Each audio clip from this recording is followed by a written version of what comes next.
The dinner rush had finally faded, leaving behind the soft clatter of dishes and the low hum of conversations. It was the hour when tired waiters leaned on counters for breath. Cooks wiped sweat from their brows, and the restaurant exhaled after the storm of customers. But Maya didn't get to breathe. At table 7, she stood holding a small printed bill, its corner crumpled slightly from the pressure of her shaking fingers.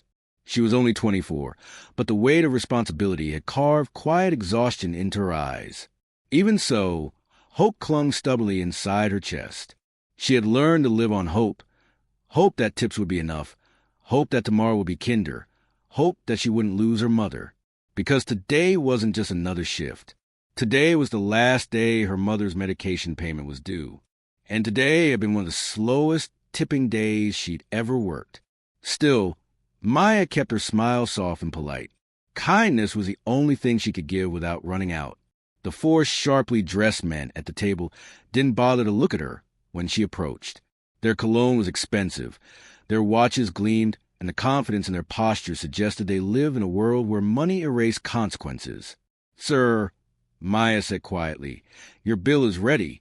One man scoffed under his breath. Another waved his hand dismissively, like he was shooing away a mosquito rather than addressing a human being. A third rolled his eyes with exaggerated irritation. And the fourth, the loudest and most entitled, leaned back in his chair and smirked. "Why should we pay?" he said loudly, making sure everyone around them heard. The service was slow. The food wasn't even that good. His friends laughed as if rehearsed. "We're regulars here," the loud one continued. "Go talk to your manager." The word struck Maya like a slap, but she kept her posture steady. She had served them perfectly, refilled their wine, brought their dishes promptly, even folded extra napkins when one of them spilled water. But their dismissal made her feel smaller than she had felt in years. "Please," she whispered, "it's just a bill." Their laughter echoed across the restaurant, cold and careless. A few nearby diners glanced over, but none stepped in. Everyone seemed to be waiting for someone else to intervene. Humiliation crept up Maya's throat.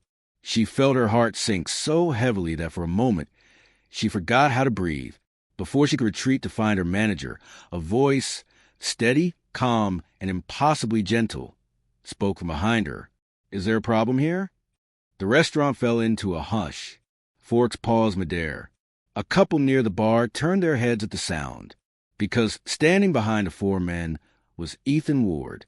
Not just any customer. Ethan Ward, the billionaire owner of the entire restaurant chain. His presence was usually felt, not seen. Ethan rarely visited his restaurants in person. His schedule was too full, his commitments too vast. Some employees worked for him for years without ever seeing his face. But tonight, of all nights, he had chosen a visit, and he had witnessed everything. The 4 men stiffened in their seats, their arrogant smirks dissolving instantly, their confident posture deflated like balloons popping one by one. "Ethan," one of them stammered, voice cracking. "We were just joking with the waitress." Ethan's expression didn't change. His voice remained quiet, but there was no softness in it now. "Oh," he asked, tilting his head slightly, because from where I was standing, it didn't sound like a joke. He stepped beside Maya with deliberate calm, placing himself directly between her and the men. Then, in a voice so gentle it almost undid her, he asked, "Are you okay?" It had been months, maybe years, since anyone asked Maya that. Her breath caught. For a moment, she couldn't speak. She simply nodded, but her eyes shimmered with tears she was fighting hard to hold back. Ethan turned back to the men, the storm gathering behind his calm gaze. "In my restaurants," he said softly, "every worker is treated with respect. If you cannot do that, then you don't dine here." The loud man swallowed hard, his confidence collapsing under the billionaire's quiet authority. "You can't talk to us like that," he snapped weakly. "Do you know who we—" Ethan raised a hand, silencing him with a gesture that felt like a closing door. "I know exactly who you are," he said. "Men who believe money gives them the right to belittle others, and people like that are not welcome here." The men looked around desperately, searching for backup, but they found none. Every customer, every server, Every cook in the open kitchen was staring at them with clear disapproval. For once, the wealthy men had no shield to hide behind. They were exposed. The restaurant waited, breath held in collective anticipation. Then Ethan spoke the words no one expected. "Your meal is free." The men relaxed. Just for a second, smugness began to return to their faces. Until Ethan continued. "But not because you deserve it," he said. "Because Maya does." All four men froze. Ethan turned back to her, his voice warm and steady. "I'll cover their bill," he said, "and I'll triple your shift pay tonight." Maya gasped, her hand flying to her mouth. The relief was overwhelming. But Ethan wasn't done. "And if you're willing," he added, "I'd like to promote you. Manager training starts next week." Silence fell so thick it felt like a blanket. The four wealthy men, so arrogant moments ago, stood up with faces drained of color. They muttered half-formed apologies, stumbling out of the restaurant under the weight of their own shame. A soft wave of applause rose from the other customers, not loud, not mocking, but encouraging, supportive. Maya's knees wobbled. She had to grip the back of a chair to keep herself grounded. "Sir," she whispered, voice trembling, "why would you do that for me?" Ethan's smile was small but sincere. "Because kindness should never be punished," he said. "And people like you, you're the reason this place even works." The tears she'd been holding back finally spilled down her cheeks. But for the first time in months, they weren't tears of exhaustion or despair. They were tears of gratitude and relief. That night, Maya stepped out of the restaurant into the cool evening air with a new sense of worth burning gently in her chest. The world hadn't changed. Her struggles hadn't disappeared. Her mother still needed medication. Life was still difficult. But someone had finally seen her, really seen her, and that changed everything. The moment the heavy glass doors swung shut behind the four arrogant men, the entire restaurant seemed to exhale. Conversations that had gone silent slowly rose again, but the atmosphere was different, lighter, kinder, as if everyone had witnessed something that restored a piece of faith they didn't know they had lost. Maya stood frozen, her notepad dangling loosely from her fingers. She had spent years being overlooked, stepped over, dismissed, and treated like background noise. But the billionaire owner whose name was spoken in hushed respect, had stepped between her and humiliation like it was the most natural thing in the world. Ethan Ward turned back to her, his expression soft yet observant. He didn't with the arrogance of power. His presence didn't crush the room. It steadied it. "You handled yourself with more grace than most people ever could," he said gently, as if the words were meant to stitch the pieces of her breaking heart back together. Maya swallowed the lump rising in her throat. "I thank you, sir. I didn't want any trouble." Ethan shook his head lightly. "They were the trouble. You were just doing your job." And somehow, hearing that from him, someone who could afford indifference but chose empathy, made her shoulders shake. Not from fear this time, but from the exhaustion of carrying battles no one ever noticed. "You said the manager would train me?" she asked quietly, barely believing it was real. Ethan gave a small, warm smile. "Yes, I don't offer that lightly." He glanced around. "I've been watching the floor since I arrived. You treat every customer with patience. You never let frustration bleed into your work. And most importantly," he paused, meeting her eyes, "you don't lose your humanity. That matters more than you know."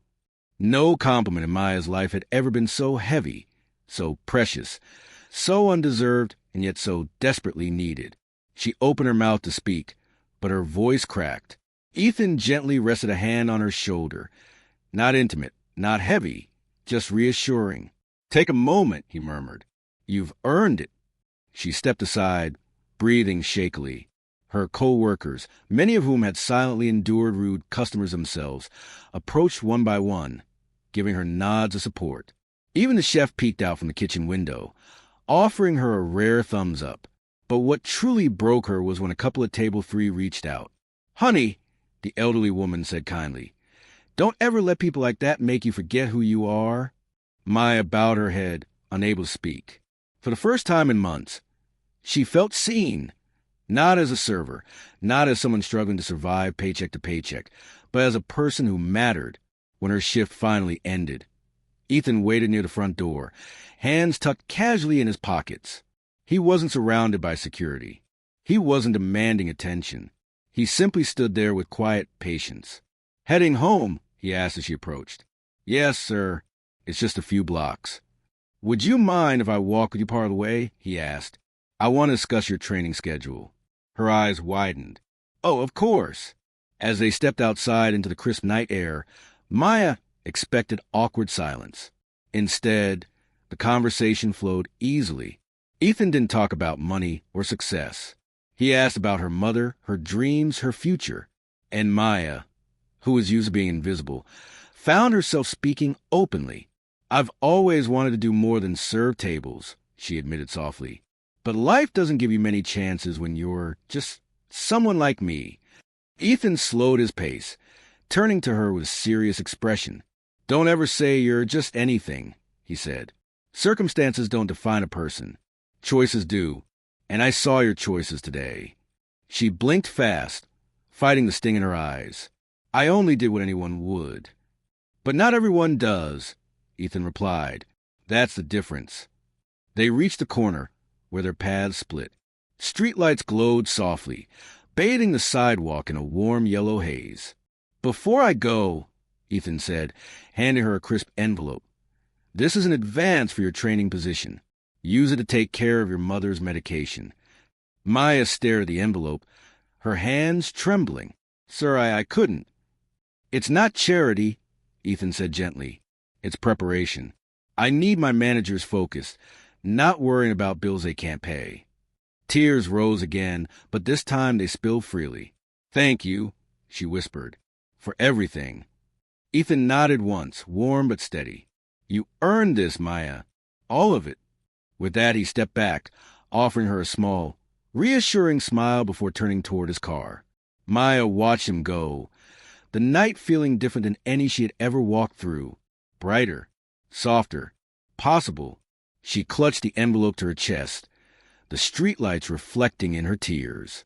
Tonight, a billionaire hadn't changed her life with money. He changed it by recognizing her worth.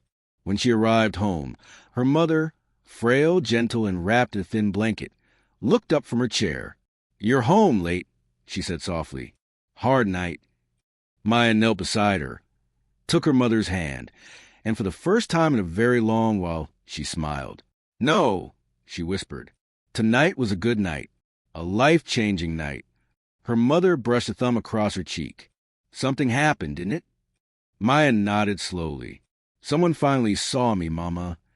And as she rested her head against her mother's shoulder, Maya realized something powerful.